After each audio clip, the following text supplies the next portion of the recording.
Welcome to Retro Skill Modelling. This is part 12 of the MENG 9A52-2 Smerch Russian Long Range Rocket Launcher.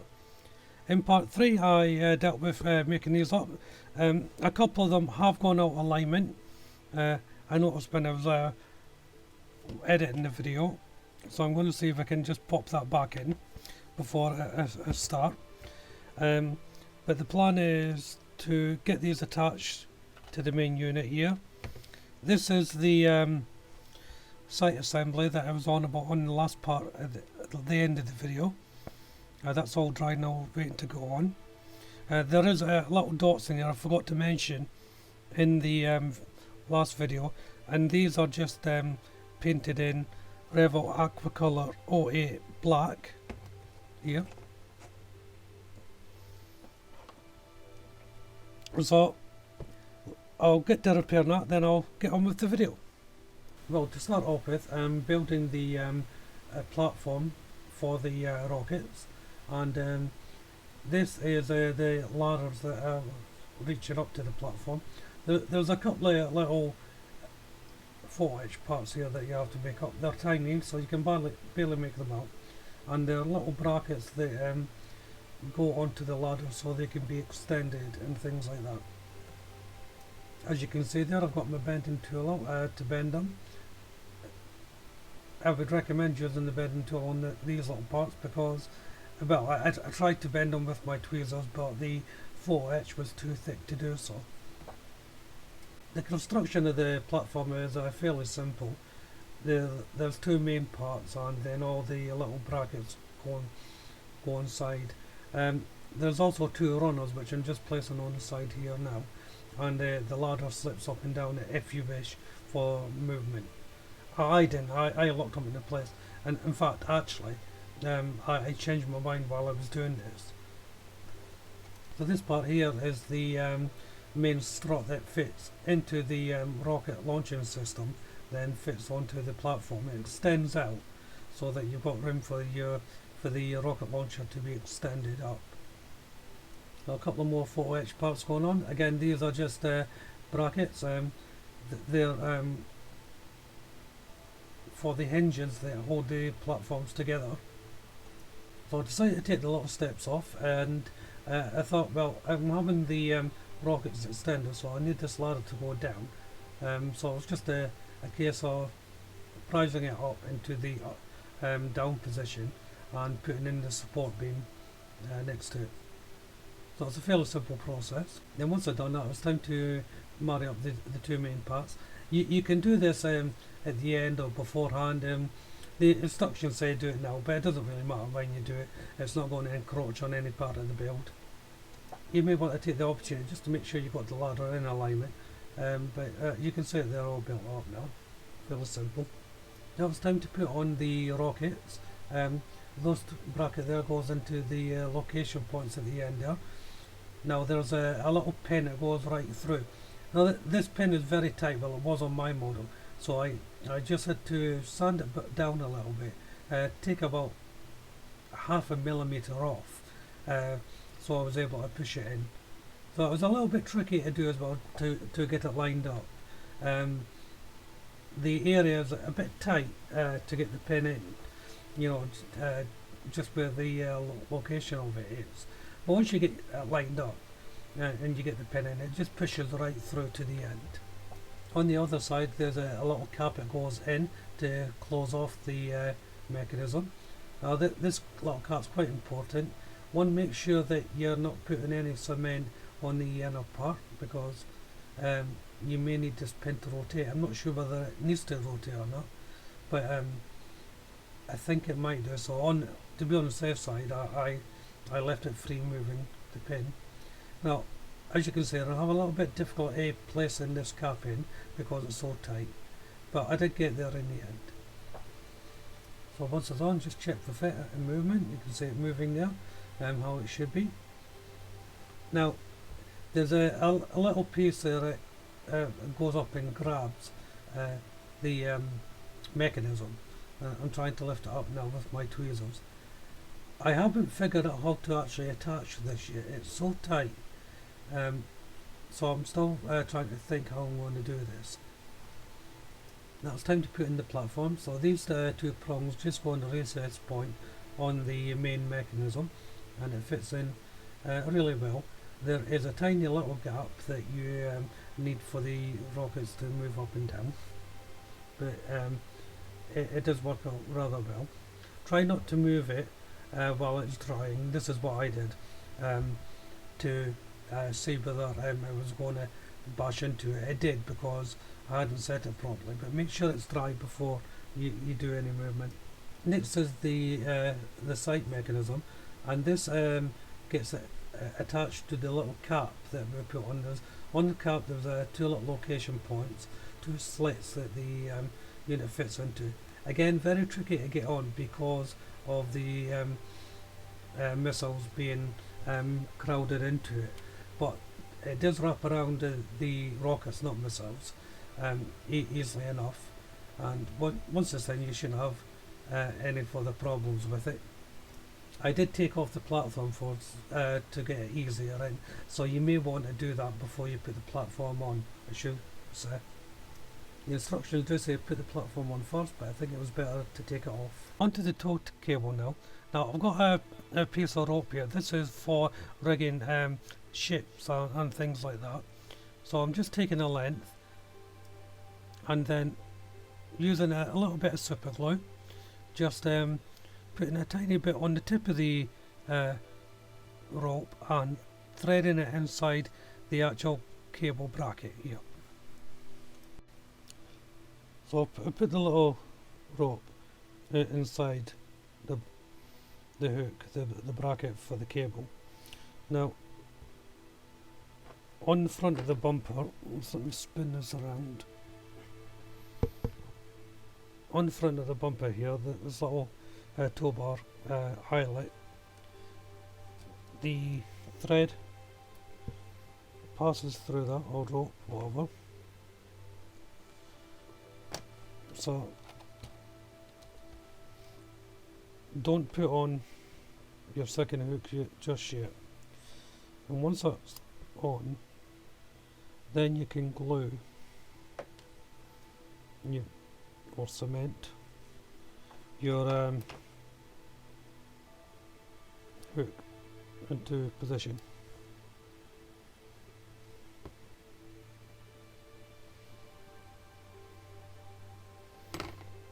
And just pull your thread through. So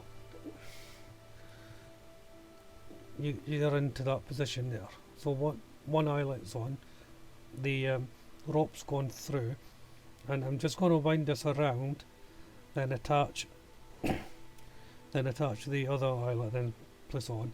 Unfortunately, I have to do it facing me. There's no way I can do it like this. So while I'm waiting for the rope to dry, I'm going to paint these.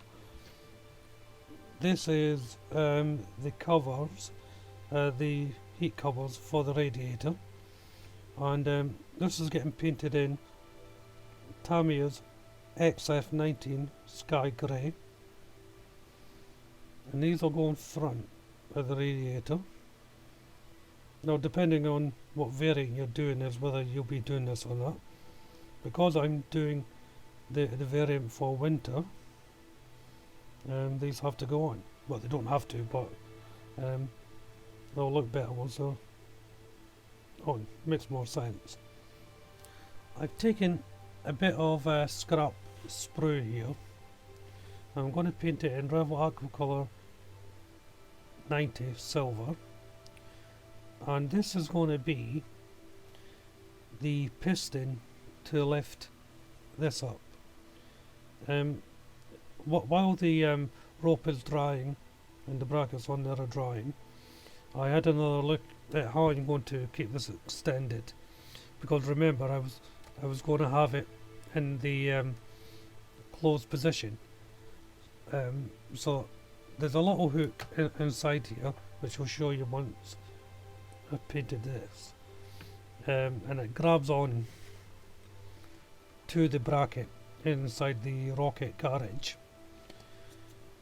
Because mine is inside, and I want to extend,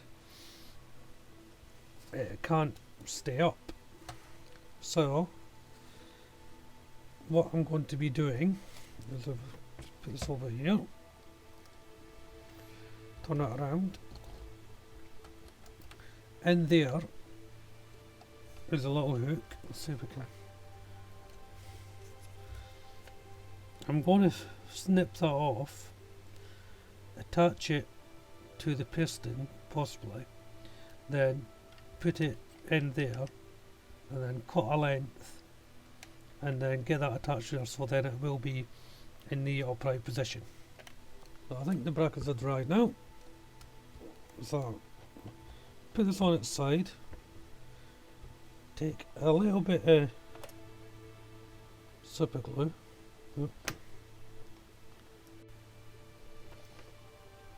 and just dab the end of your rope with a little bit of super glue, then thread the rope into the bracket. Now you'll probably have to hold this for a little while until it sets. If you've ever rigged biplanes or ships, it's the same principle. Now I've rigged quite a few ships in my time. It's something I really enjoy doing, so this bit comes second nature to me, but it can be very difficult if you've never done it before. But just be patient with it, and you'll eventually get it in. Yep, that's that in. I'll just turn it around. You can have a look. So there's the rope there, in the two bracket. It doesn't really matter the position you put in, as long as it's in there. So time to put on the heat cover now. Just a little bit of cement on each prong, and then these line up. There's little markings right on the front where to put it, so the location points are quite easy to follow. Now these are the soft rubber as well, so you've got plenty of time to manoeuvre them into position, and that's on like that. Now once that's dried, I'll put on the three little coverings there. So now for the flaps, and just a little bit of beaded cement, and just place them on. So if we turn this around, just on the one for now, you can see that goes on there. Like that. So just putting the last one on.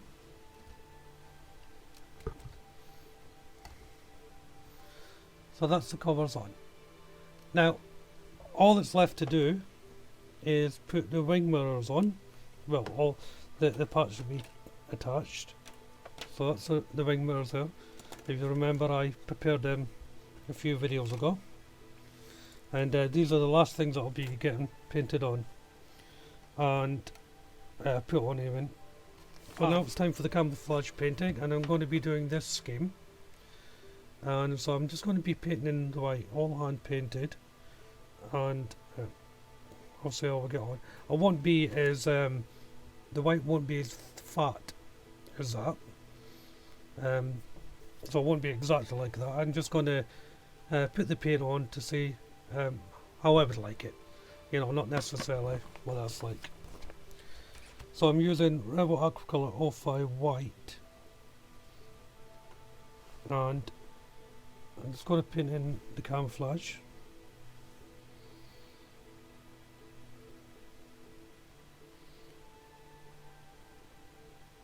And it might be worth pointing out that I'm using a small flat brush here. Now the beauty about camouflage is you can paint it how you want, I think. You don't necessarily have to follow the instructions. So just a little bit of paint thinly on, doing long gentle strokes. Now if you're brush painting, if you want to try and get a look for hairbrush painting, the key is the pressure on your brush to affect tones and things like that.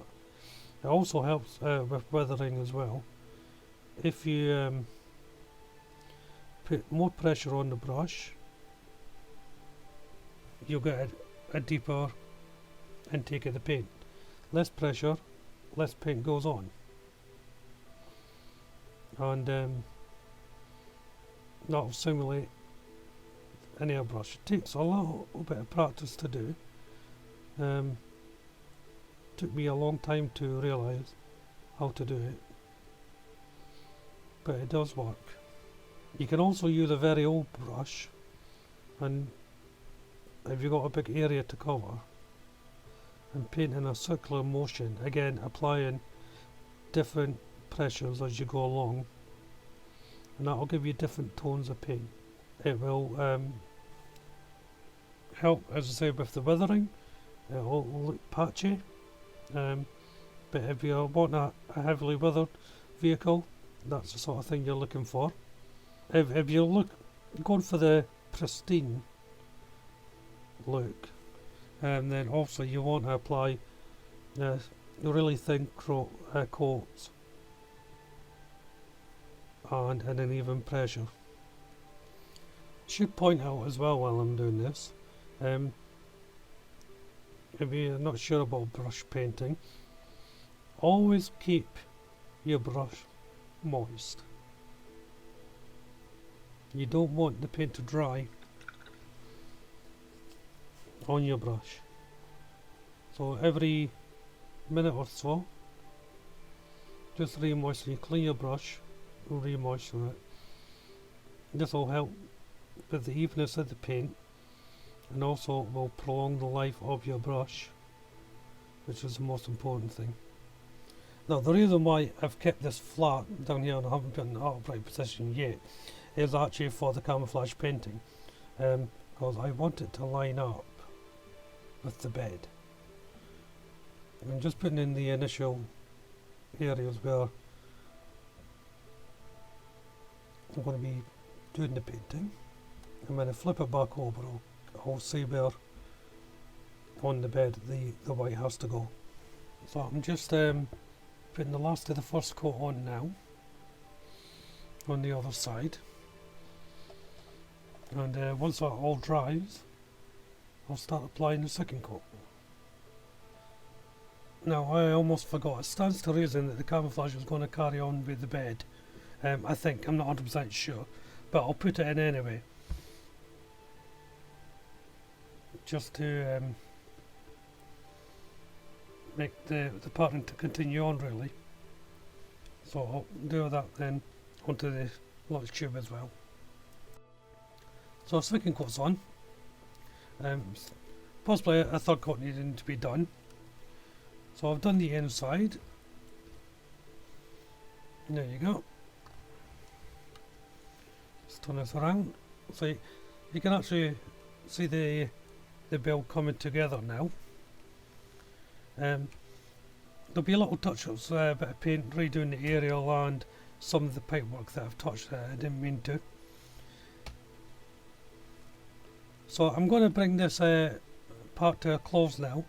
I'll be carrying on with this in an hour or so, but it's good. It's a good place to stop for part 12. So in part 13, hopefully I'll be the final part. I'll show you me doing a little bit of touch up of the paintwork, doing the pisting here, that part that I've got there waiting, and then the varnishes and the finishing. So I hope you enjoyed this part. I did. It's quite a good part of the build actually. Why don't you check out my other videos on the channel, or indeed the rest of the videos for this build. Subscribe to the channel, that would be a great help, and throw me a like and a comment. But for now, thank you all for watching. Bye bye.